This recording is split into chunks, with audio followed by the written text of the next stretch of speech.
Hello အားလုံးပဲမင်္ဂလာပါကျွန်တော်ကိုချိုပါကိုချို TV ပဲ channel နေပြီးတော့ပြန်လည်ကြိုဆိုပါရစေဒီနေ့ကျွန်တော်ပြောပြမယ့်အကြောင်းအရာကတော့ကျွန်တော်တို့ထိုင်းရောက်နေတဲ့ဗမာတွေအနေနဲ့ဗမာပြည်ကိုငွေဘယ်လိုလွှဲရမလဲဆိုတာကိုဖြစ်ပါတယ်ကျွန်တော်တို့ထိုင်းရောက်နေတဲ့ဗမာတွေအနေနဲ့ဗမာပြည်ကိုဗမာ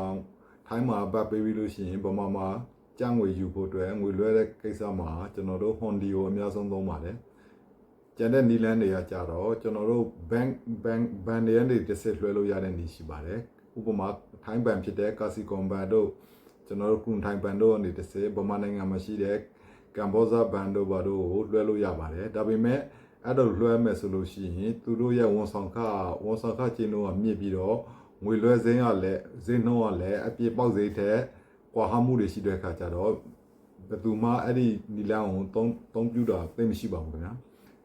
အဲ့ဒီထဲမှာနောက်တစ်ခုဖြစ်တဲ့ True Money Wallet နဲ့တစ်စစ်လွှဲတဲ့နည်းရဲ့Western Union နဲ့လွှဲတဲ့နည်းဆိုတဲ့နေရာနှစ်မျိုးထပ်ရှိသေးပါတယ်True Money Wallet နဲ့လွှဲတဲ့နည်းကိုကျွန်တော်ပြောပြပါမယ် True Money Wallet နဲ့လွှဲမယ်ဆိုလို့ရှိရင်ပထမဆုံးထိုင်းနိုင်ငံမှာကျွန်တော်တို့ထိုင်း SIM ကတ်တကတ်ရဲ့ဖုန်းနံပါတ်ရဲ့ကျွန်တော်တို့နေထိုင်တဲ့ passport ဒါမှမဟုတ်ပိုင်းအောင်ပတ်တစ်ခု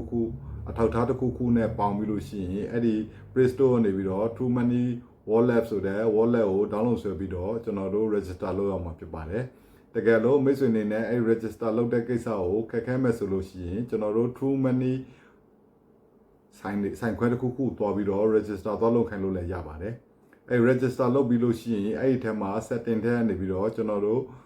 transfer ဆိုတာကိုရွေးပြီးလို့ရှိရင်အဲ့ဒီမှာ international transfer ကိုထပ်ရွေးမယ်ဆိုလို့ရှိရင်မြန်မာနိုင်ငံဆိုတာကိုရွေးပြီးလို့ရှိရင်ဒီနေ့ပေါက်ဈေးနဲ့တပတ်ကိုဗမာငွေဘယ်လောက်ဆိုတဲ့ပေါက်ဈေးနဲ့ကျွန်တော်တို့ကိုလွှဲမဲ့ပမာဏကိုထည့်ပြီးတော့လက်ခံမဲ့သူရဲ့နာမည်ရဲ့လိပ်စာရဲ့ပမာမှတ်ပုံတင်ရဲ့ကိုထည့်ပေးရမှာဖြစ်ပါတယ်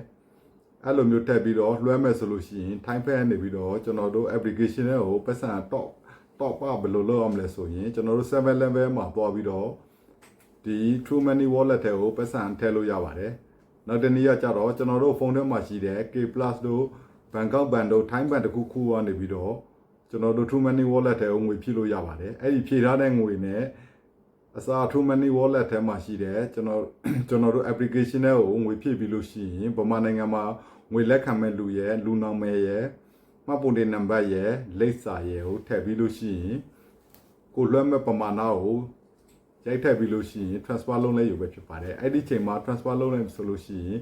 ကျွန်တော်တို့ select တစ်ခုရပါမယ်အဲ့ဒီ select ကိုဗမာနိုင်ငံကိုပို့လိုက်မယ်ဆိုလို့ရှိရင်အဲ့ဒီ select ပြပြီးလို့ရှိရင်ဗမာနိုင်ငံမှာရှိတဲ့နိစ္စရာ True Money ဆိုတဲ့ဆိုင်ခွဲတွေမှာသွားပြီးတော့ငွေသားဖြစ်ပြန်သွားထုတ်လို့ရတဲ့နည်းပဲဖြစ်ပါတယ်ဒီနည်းကကြတော့ဘာဖြစ်လို့လူသုံးများလဲဆိုတော့ဒီနည်းမှာကျွန်တော်တို့ငွေဈေးနှုန်းကအပြင်ပပေါက်ဈေးနဲ့ထပ်တူနီးပါရှိပါတယ်ငွေလက်ခဝန်ဆောင်ခလည်းသိမ့်မပေးရတဲ့ခါကြတော့အဲ့ဒီနည်းကိုလူသုံးများတဲ့နည်းတစ်ခုဖြစ်လူတွေထိုင်းနိုင်ငံရောက်တဲ့ဗမာတွေအနေနဲ့ True Money ကိုတအားသုံးကြပါတယ်နောက်တစ်နည်းကြတော့ Western Union ဆိုတဲ့ application ကြောင့်ပဲဖြစ်ပါတယ် Western Union ကြတော့တစ်ကမ္ဘာလုံးမှာသုံးတဲ့ application ဖြစ်ပါတယ်ထိုင်းမှာ Western Union ကိုကျွန်တော်တို့ဘယ်လိုသုံးမလဲဆိုလို့ရှိရင် Western Union ကိုကျွန်တော်တို့ထိုင်းမှာရှိတဲ့ band တွေဒါမှမဟုတ်စာတိုက်တွေမှာ Western Union ဆိုင်ဘုတ်တွေနဲ့ Western Union ဆိုင်ခွဲတွေရှိပါတယ်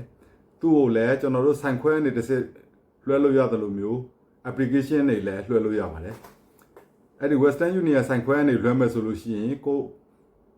ဗမာတယောက်အနေနဲ့ passport ဒါမှမဟုတ်ကျွန်တော်တို့ရဲ့နေထိုင်ခွင့်လက်မှတ်ပိုင်းအောင်ကတ်တစ်ခုနဲ့တွားပြီးတော့ Western Union ကောင်တာကနေတစ်စဲဗမာနိုင်ငံကိုလွှဲလို့ရပါတယ်နောက်တနည်းကကြတော့ကျွန်တော်တို့ဖုန်းထဲမှာ Western Union application ကို download ဆွဲပြီးလို့ရှိရင်ကျွန်တော်တို့ဖုန်းထဲမှာ Western Union ကို register လုပ်ရမှာဖြစ်ပါတယ် Western Union application ကို register လုပ်မယ်ဆိုလို့ရှိရင် passport နဲ့လုပ်ရမယ့်ဒီလန်တစ်ခုပဲရှိပါတယ် CI စာအုပ်နဲ့ပိုင်းအောင်ဘက်ကိုတော့သူကလက်မခံပါဘူးပြီးလို့ရှိရင် Western Union မှာလူနာမည်ရေးလို့ရှိရင် no last name ဆိုတဲ့ဟာရေးထည့်ပေးရမယ်ကိစ္စတစ်ခုတော့ရှိပါတယ် Western Union နဲ့လွှဲတဲ့ကိစ္စမှာကြတော့ကျွန်တော်တို့သူကနှစ်မျိုးရှိပါတယ်ပထမတစ်ခုကကြတော့ application ဒီ Time Pay application Western Union application နဲ့ပြီးတော့ဗမာနိုင်ငံမှာရှိတဲ့ Western Union ဘန်ခွဲ Western Union ဆိုင်ခွဲတွေကိုငွေသားသွားထုတ်တဲ့လွှဲတဲ့နည်းပဲဖြစ်ပါတယ်နောက်တစ်နည်းကြတော့ဒီဘက် Western Union application နေပြီးတော့ဗမာနိုင်ငံမှာရှိတဲ့ KP တွေကိုဒါလိုက်လွှဲတဲ့နည်းပဲဖြစ်ပါတယ်အဲ့ဒီနေရာမှာ KP တဲ့လွှဲလို့ရှိရင် မီနစ်ထဲမှာတစ်စက္ကန့်ထဲမှာချက်ချင်းရောက်တဲ့ခါကျတော့ဒီ Western Union application နေပြီးတော့ KPay ကိုလွှဲတဲ့ကိစ္စကတော့တော်တော်ကိုမြန်ဆန်ပါတယ်ပြီးနောက်ပြီးလို့ရှိရင်ဈေးနှိုးကလည်းအပြင်ပေါက်ဈေးနဲ့ထပ်တူနေပါရှိတဲ့အတွက် Western Union နေပြီးတော့ KPay ကိုလွှဲတဲ့ကိစ္စကတော့တော်တော်ကိုလူသုံးများပါတယ်ဆိုတော့အဲ့ဒီ True Money Wallet နဲ့ Western Union ဆိုတဲ့ application နှစ်ခုကိုကျွန်တော်တို့ထိုင်းရောက်တဲ့ဗမာတွေအနေနဲ့ဗမာနိုင်ငံကိုငွေလွှဲမယ်ဆိုလို့ရှိရင်လူသုံးများတဲ့နည်းနှစ်ခုဖြစ်တယ်ဆိုတာကိုကျွန်တော်တင်ပြတာဖြစ်ပါတယ်အဲ့ဒီမှာ True Money Wallet ကြတော့ဒီဖက်ကနေပြီးတော့ application တွေလွှဲလို့ရှိရင်ဗမာပြည်မှာရှိတဲ့ True Money ဆိုင်ခွဲတွေမှာငွေသားဖြစ်သွားထုတ်တဲ့နည်းပဲဖြစ်ပါတယ် Western Union မှာကြတော့နှစ်မျိုးထုတ်လို့ရပါတယ် Western Union ဆိုင်ခွဲတွေမှာငွေသားဖြစ်ထုတ်လို့ရတဲ့နည်းရှိသလို KPay ဖြစ်နဲ့လည်းထုတ်လို့ရတဲ့နည်းဖြစ်ပါတယ်အဲ့ခါကျတော့ Western Union နေပြီးတော့ KPay ကိုလွှဲတဲ့ခါကျတော့ KPay တဲ့ကိုပတ်စံထည့်မယ်ဗမာပြည်က KPay တဲ့ကိုပတ်စံထည့်မယ်ဆိုလို့ရှိရင်ကျွန်တော်တို့ Western Union application ရှိုံနဲ့ဗမာပြည် KPay တဲ့ကို10မိနစ်ထဲမှာချက်ချင်းရောက်တဲ့အတွက် Western Union application နဲ့ KPay ကိုကြတော့ဗမာတွေတော်တော်ကိုသုံးများပါတယ်အဲ့ဒီမှာကျွန်တော်တို့ကဘာလို့တတိပြုရမလဲဆိုရင်ကျွန်တော်တို့ငွေလွှဲလိုက်လို့ရှိရင် application နဲ့လွှဲသည်ဖြစ်စေဆိုင်ခွဲကနေသွားလွှဲသည်ဖြစ်စေကျွန်တော်တို့ငွေလွှဲတဲ့အချိန်တိုင်းမှာ Money Control Number ဆိုတဲ့ MCTN ဆိုတဲ့ကုန်းနံပါတ်လေးရှိပါတယ် Western Union မှာကျတော့အဲ့ဒီကုန်းနံပါတ်ကိုကျွန်တော်တို့ application မှာလည်းအဲ့ဒီကုန်းနံပါတ်ပေးပါတယ်အပြင်မှာဆိုင်ခွဲမှာလွှဲလို့ရှိရင်လည်းအဲ့ဒီကုန်းနံပါတ်ကိုမှတ်ထားရမှာဖြစ်ပါတယ်ပုံမှန်ပြည်ကငွေလွှဲသွားထုတ်တဲ့လူကကြတော့ဒီကုန်းနံပါတ်ကိုဆိုင်ခွဲတွေမှာသွားပြီးတော့ကုန်းနံပါတ်နဲ့လက်ခံမဲ့သူရဲ့နာမည်ပါတဲ့မှတ်ပုံတင်နဲ့သွားထုတ်ရမှာဖြစ်ပါတယ်ဆိုတော့ကျွန်တော်တို့ထိုင်းရောက်နေတဲ့ဗမာတွေအတွက်ငွေလွှဲမဲ့နည်းတွေထဲကနေပြီးတော့ကျွန်တော်ကြိုက်ဆုံးဖြစ်တဲ့ True Money Wallet နဲ့ငွေလွှဲတဲ့နည်းနဲ့ Western Union နဲ့ငွေလွှဲတဲ့နည်းကိုကျွန်တော်ဒီနေ့တင်ပြလိုက်တာဖြစ်ပါတယ်အဲ့ခါကျတော့မိတ်ဆွေတို့အနေနဲ့ Hondi နဲ့ပဲဆက်လွှဲနေတုံးပဲလားဒါမှမဟုတ် application တွေကိုသုံးပြီးတော့ဗမာနိုင်ငံငွေလွှဲနေတုံးပဲလားဆိုတာကိုကျွန်တော်ရဲ့ဗီဒီယိုအောက်မှာရှိတဲ့ comment ထဲမှာ